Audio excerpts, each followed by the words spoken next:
The physical construction of a battle mech. The skeleton. Every battle mech is built around a man-like skeleton made up of several dozen composite bones. Each bone contains a honeycomb foamed aluminum core wrapped with a stressed silicon carbide monofilament and protected by a rigid titanium steel shell. Every strong ultralight artificial bone provides the attachment points needed for the muscles and other servos that actually drive the battle mech.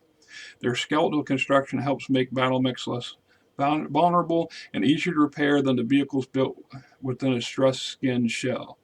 Muscles.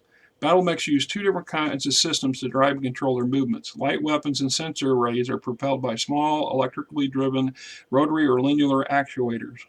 Larger movements involving the limbs and main weapons are controlled by bundles of polyacrylene fibers called myomer. The fiber bundles contracted strongly under the influence of electricity, duplicating the operation of the human muscle tissue, although on a much larger scale.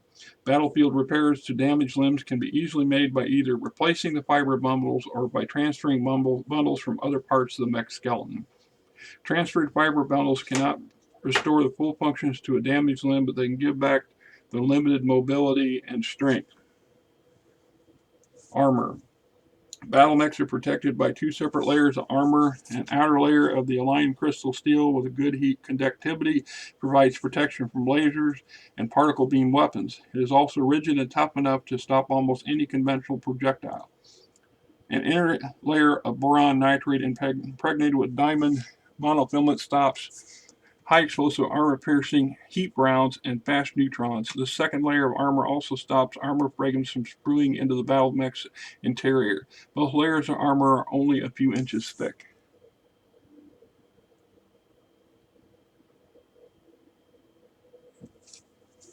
The power plant. Battle mechs require a lot of power for movement, and the combat of a fusion power plant has provided enormous amounts of electricity from ordinary water.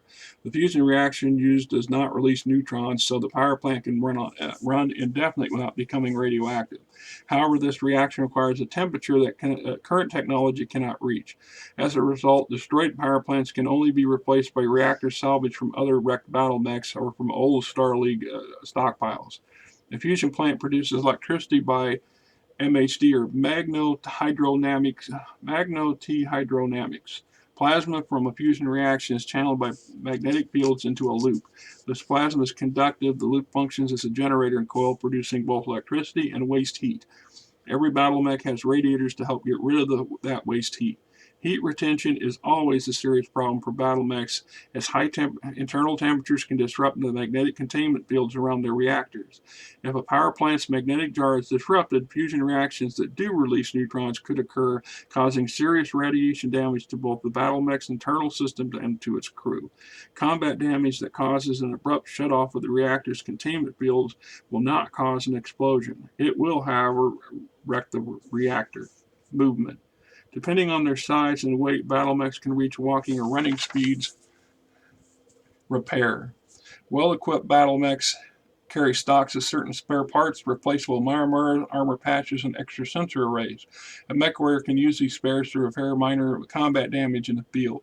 After 2 centuries of war, however, few mechs can be considered well-equipped. In fact, most carry only a few spare yards of spare armor plating, and some even lack the small hand tools needed for on-the-spot repair work. Temperature control. Battle mechs are engaged in combat generate a lot of waste heat in a very short period of time. Their power plants for movement, energy weapons all produce heat that must be eliminated. Mechs can be seriously damaged and even crippled by high internal temperatures. High temperatures can disrupt the fusion reactor's magnetic containment systems, releasing hard radiation, killing the crew, and crippling its onboard computers. In addition, the mech's electronics and computer systems are temperature sensitive.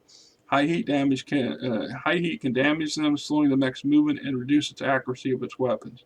Battle mechs control their internal temperatures by giving off waste heat and by strictly regulating the rate by which they move and fire.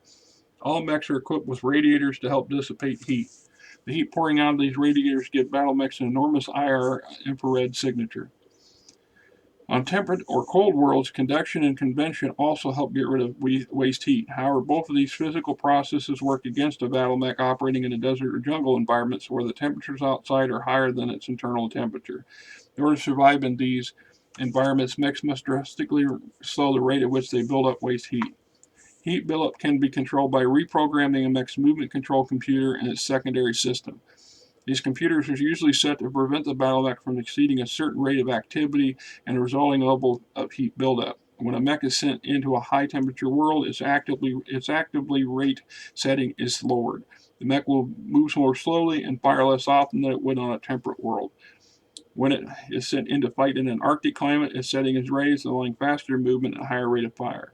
Reprogramming is usually carried out while the battle mech force is en route aboard its dropships, and it takes roughly 2 weeks. Battle mechs are always adjusted for the expected external temperature. As a result, sudden increases in temperature, outside temperature, can have a devastating impact on a mech's ability to get rid of waste heat. A whole series of tactics have been developed around this characteristic. For example, commanders love setting forests on fire while enemy battle mechs are advancing through them. The superheated air roaring around the mechs will either overload their cooling systems or drastically reduce their efficiency. On the other hand, battle mech pilots like to fight in shallow lakes and rivers. Running water helps keep the mech's internal temperature in check, allowing a higher rate of activity.